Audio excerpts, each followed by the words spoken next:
Welcome back to our Rectory Ramble, where we talk about some things that are important and others that are not. We've received a lot of questions recently, so we'll get right into them. So, first question is, how can you bring souls back to Christ by loving them and not speaking about Christ? So maybe like if you're a public school teacher and you're teaching your students, you're loving your students, how can you bring them back to Christ? So what do you guys think? I think first of all, we shouldn't underestimate the power of love, even if you're not able to directly attribute it to God, which is a very difficult situation to be in. It's not something we have to deal with. As priests, we're generally allowed to talk about God, but many people watching this probably work in the secular world where there isn't a lot of space for that.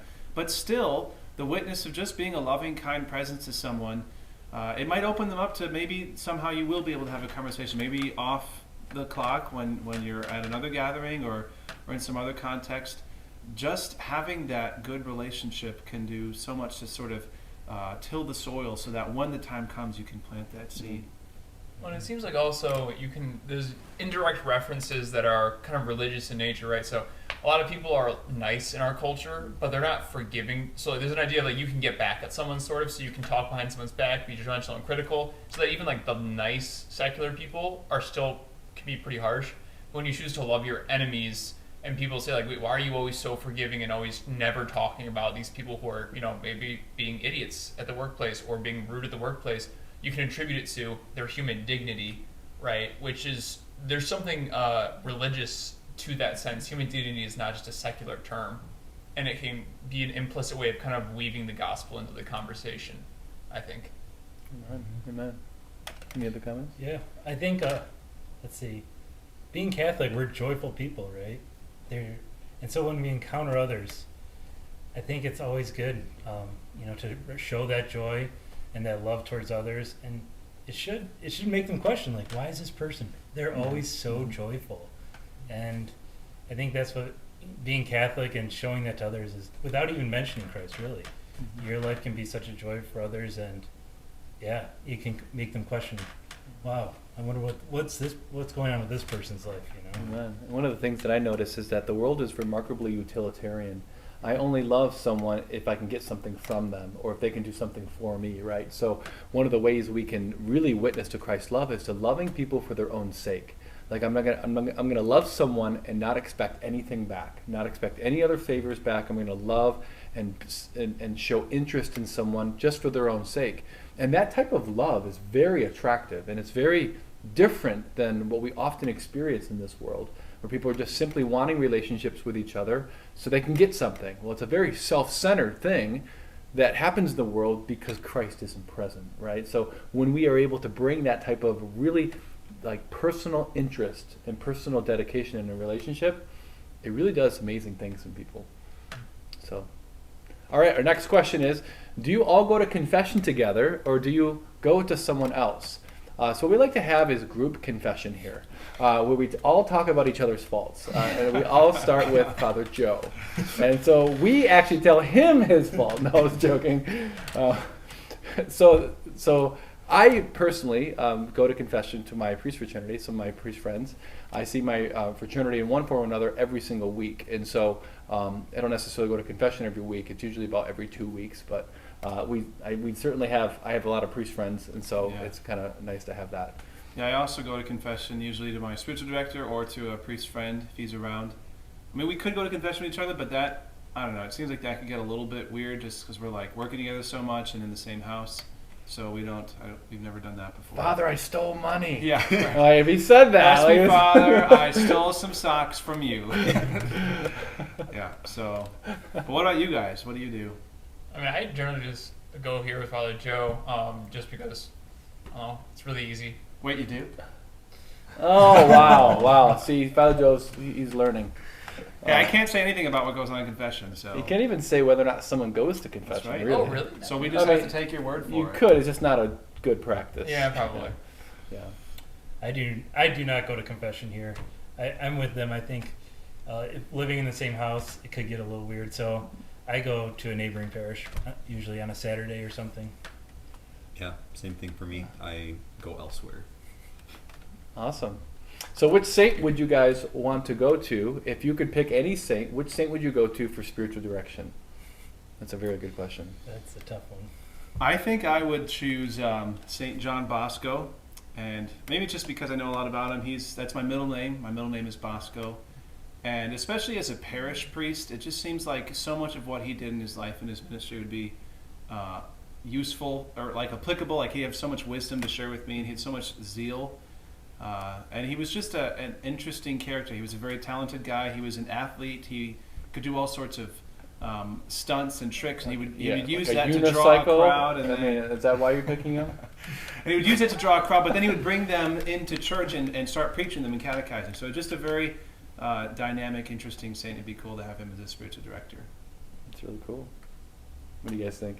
I guess mine's twofold. So if No, you can only have one spiritual you're right. director. I He's guess really holy. He needs two. No.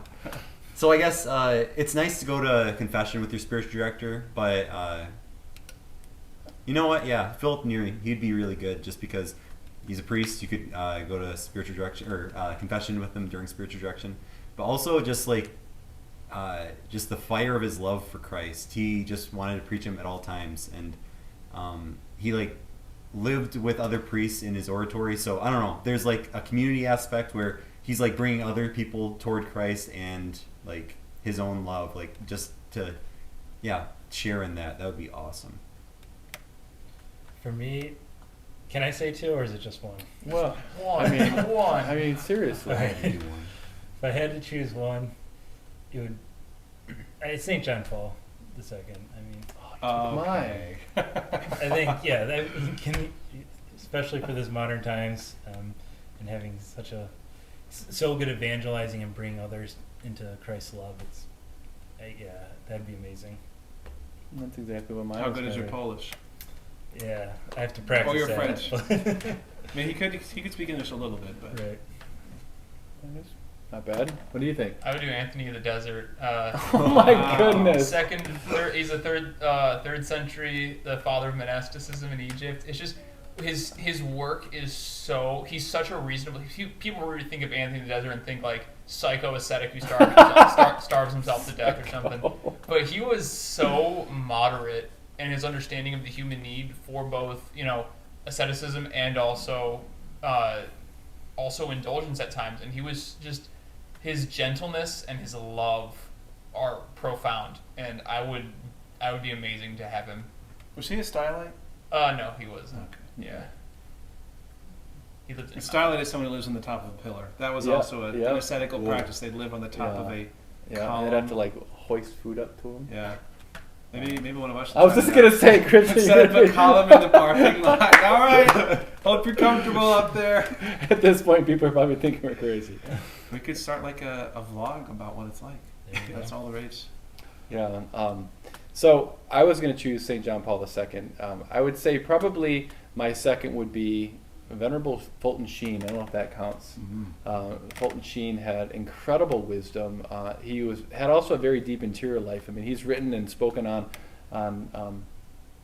all sorts of things, and he's just very, very wise. He gets what it means to be active in the world, but be a man of deep prayer. And he inspired me a lot too into becoming a priest. And so yeah, Fulton Sheen.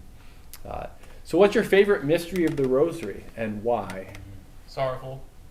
Okay, This no, one. mystery. Singular. Mystery. Yeah, the sorrowful. Oh, That's a group. Gosh Oh. dang it. Oh. We have to edit that out. That was pretty hard. Oh. Crowning of Thorns. Crown of Thorns. Okay, why? There's this awesome song called Majesty and Misery describing Jesus' state as he's being led to death. And I think there's something so profound about the fact that even in his death, he's being crowned. And there's a certain sense of like the dignity of Jesus as he's clothed in the scarlet robe or the purple garment with the crown of thorns, blood streaming from him, where he's incredibly weak and feeble, and yet there's a certain power and gravity to his presence. And I just love that image and the glory in the sorrow and the pain. Oh, I wow. think mine would be the Assumption of Mary into heaven, and this isn't just to like flatter all the moms out there, but have you ever thought about how Jesus ascended into heaven and then he was separated from his mom for a while, which must have been kind of sad. But then imagine when Mary is assumed into heaven and that reunion, how joyful that must have been. So that's I don't know, it's a cool good. That's very flattering. Yeah, that's from my mom. She might. Well, I actually like the agony in the garden the most. I had some experiences of prayer with Mary, and just really this profound movement in Jesus' heart that she was showing me about the complete kenosis, or the emptying of himself to saying yes for our salvation at that moment where he could have run away. Like the moment where, even in the Passion of the Christ, where they show that Jesus is just suffering and he's just begging the Father that this cup pass from him.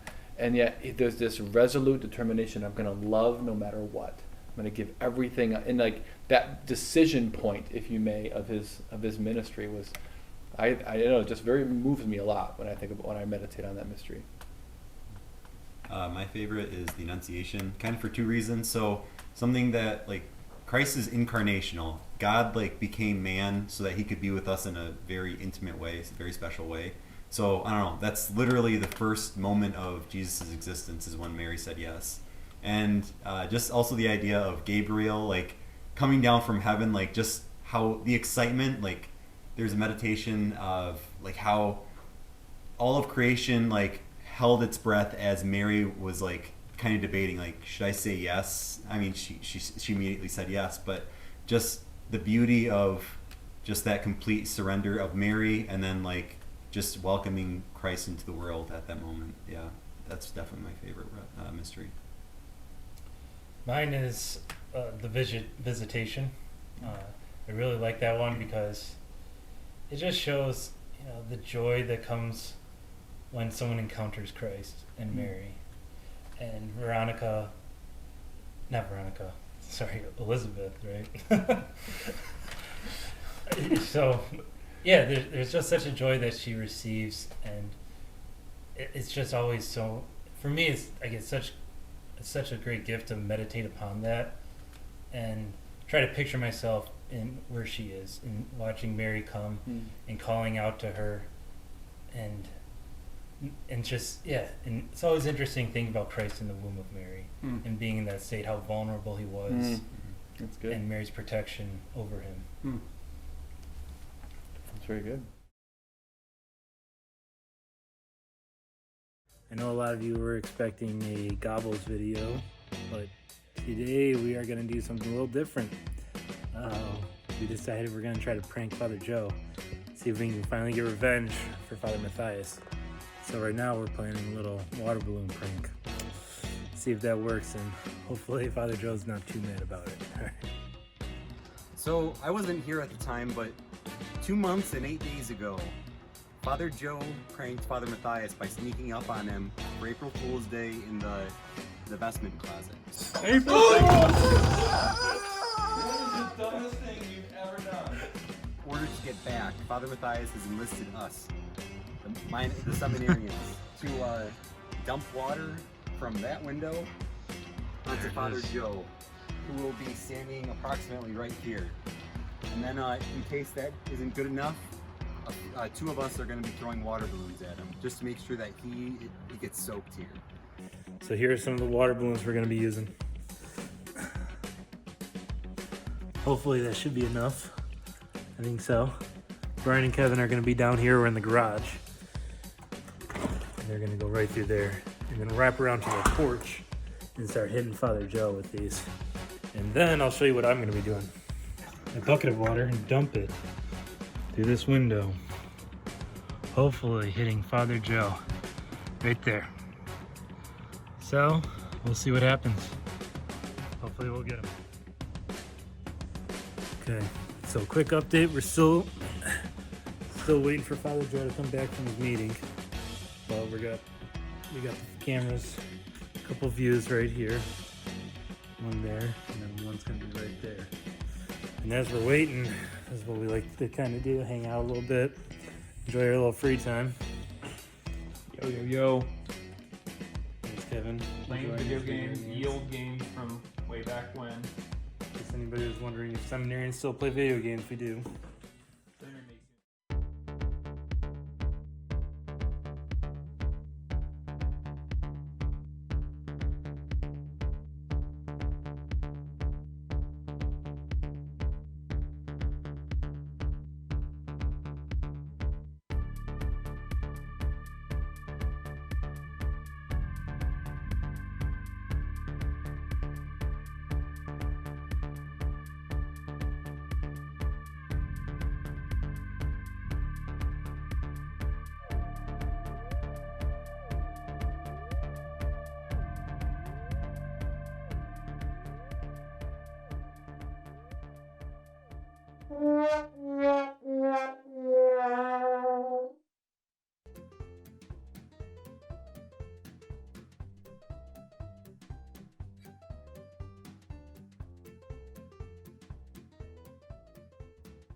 That was the greatest failure known to man. 2 hours. 2 hours of my life were spent to shame Father Joe. And it all fell apart just like that. I don't know what happened. I don't know where it went wrong. It's kind of my fault. I should have threw the water sooner. I mean, I was so close. Feel bad I let Kevin down, but there's gonna be one day when we're gonna be able to prank Father Joe. And this is a failure, but you know what? We learn from failures. And we get back up, and we're gonna try again. So it was a valiant effort. Clearly put a lot of planning into it, but didn't work out so well. So we'll see what they come up with next, but they're gonna have to do better because that was pretty much a fail.